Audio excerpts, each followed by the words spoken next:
akkam jirtu kabajamtootaan daawwattootaan gadaa barnoota irratti hordofaa jirtaniif hundi keessan bakkuma jirtanitti nageenya kan kabajaa kan jaalala isin dhaqqabu jecha har'a oduu gammachiisaa isiniif qabadheen dhufeera jechuudha.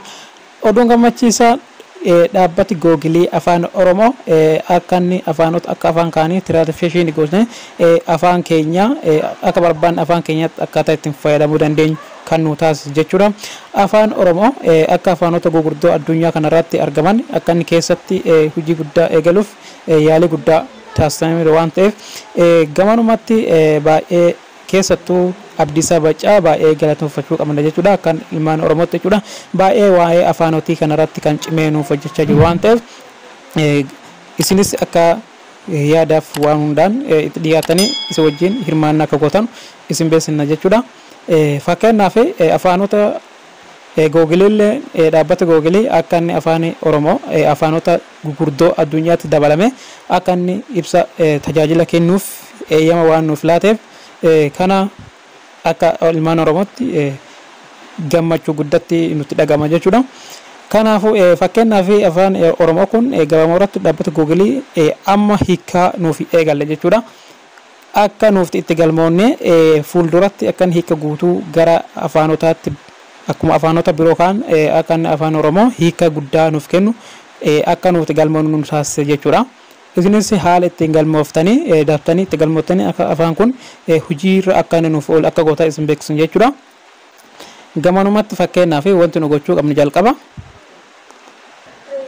Gabaabumatti fakkeenyaaf akkaataa ittiin galmoofnu kiroomii keenya yookaan Gugilii keenya keessanii seenna jechuudha. Erga seenneen boodarratti kun iddoo seerchii gubbaa kanarratti jechuudha. Akkuma argaa jirtan kanatti GoogleTranslation goone search goona jechuudha. Erga gooneen booda xiqqishoon oolomne GoogleTranslation kun nuuf dhufa jechuudha. Linkii isaa viidiyoo jala isiniif akkasiin kallattii irratti seentan jechuudha.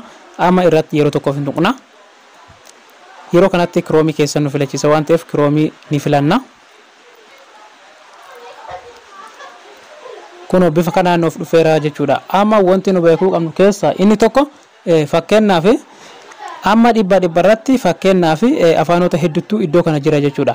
Amma kun afaan Ingiliffaa afaanota hedduutu iddoo kana jira waan ta'eef afaan kana keessatti nu argamuu hin danda'u jechuudha. Yeroo tokko tokko ammoo iddoo kana gara desktoppitti yoo jijjiirre argachuu dandeenya jechuudha. Amma fakkeenyaaf afaan Ingiliffaa as keessa afaanoti afaan Oromoo hin jiru jechuudha. Maaliif jennaan nuuf ittiin dabalanne jechuudha.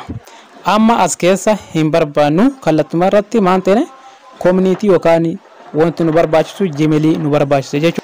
Amma kun iddoo kanarratti fakkeenyaaf wanti nu barbaachisu Gmail nu barbaachisa jechuudha. Yoo si argitan taate iddoo gubbaa kanatti kun Gmail fakkeenya akkaawuntii kiyya baneera seene waan ta'eef isinis akkaawuntii keessaniin bantanii seenuu dandeessan jechuudha.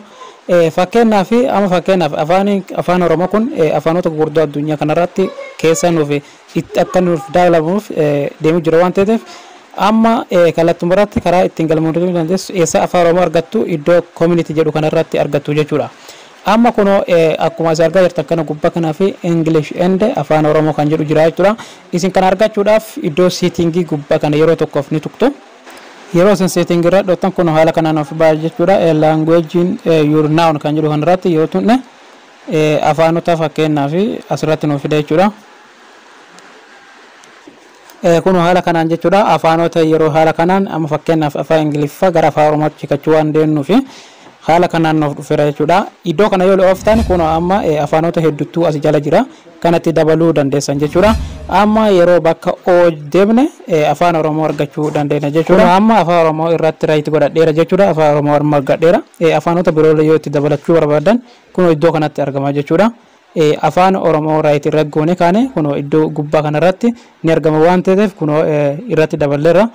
Uluma onne iddoo dhumaa kanarratti kun daane kan jedhu kana tuqnaa jechuudha. Yookaan isin ammoo continue isin jechuu danda'a waan ta'eef continue jettuun yeroo kanarratti save gootanii gara duubaa bahuu dandeessan jechuudha. Gara afaan kanaatti ida'amtanii yookaan galmooftanii ta'an jechuudha.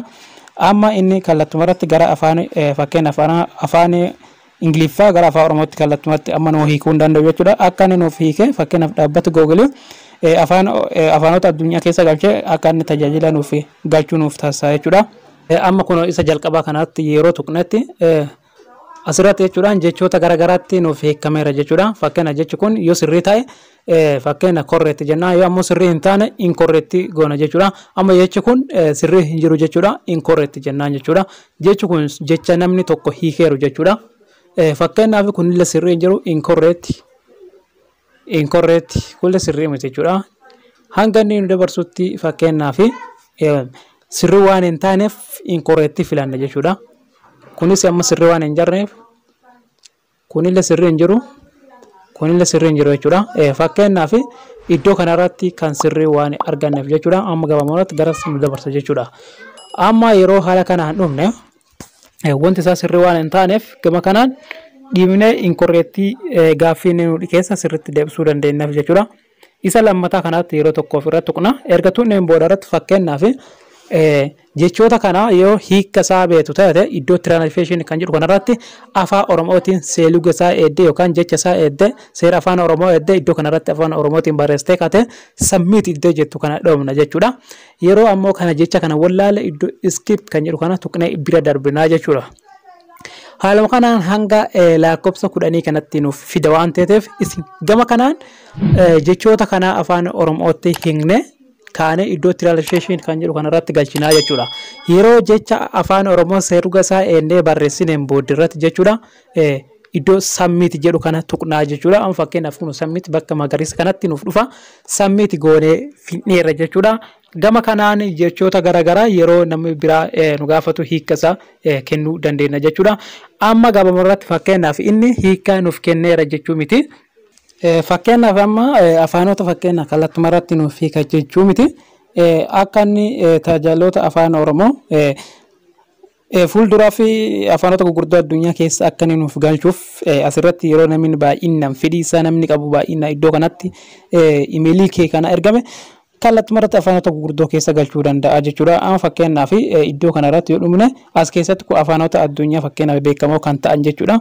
As keessatti afaan oromoo argamu jechuudha. Amma yeroo inni immoo sirriitti galmaa'ee hojiirra oole gara afaanota kanatti dabalamaa jechuudha. Isinis haala kanaan daftanii fedhiin keessan gara afaan oromoo irratti akka deebi'uuf jechuudha. Fakkeenyaaf akkuma beekamutti Abdiisaan Baacaa jabina guddaadhaan irree jabduudhaan afaan oromoo gara afaan hojii ol guddatuuf hojii teekinooloojii garaagaraa irratti akka inni ooluu fi feesbuukii akkasumas teelegiraamalleen gara afaan addunyaatti ol nuuf guddiseera jechuudha. Akkasumas dhaabbata Gugilii akkasumas ciminaan nuuf hojjetaa jira. Galatoomis isaan jenna. Akkasumas nuusillee akka ilmaan oromootti cinaa jirra jechuudha. Ni jabaanna. Wanti fakkeenyaaf ulaagaa guutamuu barbaadu nutillee isa faana guunnaa jechuudha. Isinillee ilmaan oromoo jabaadhaatii faana haa sochoonuti waliin haa hojjannuti isiniin jenna. Barnoota keenya guyyaa har'aa kana fakkaata jechuudha. Afaanoti keenya gara afaan Gugilii gara afaan oromootti akka wanta tajaajila hunda nuuf erguu fi yookaan nuuf kennuu fi akkan oolu abdii qabna jechuudha. Nullee gammachuu guddaa nutti dhagameera jechuudha. Eeyyama nuuf laachuun kun waan guddaadha. Guddoo galatoomaa isiniin jenna. Video channel kiyyaaf namni haaraa taatan akka subscribe gootan akka maamila taasisan beeksisnyaa akkasumas yaadas yoo qabaattan koomentii jala nuuf kaasanii jenna. Hanga barnoota biraatti walitti turtiin keessan wajjin haa ta'u jecha galatoomaa.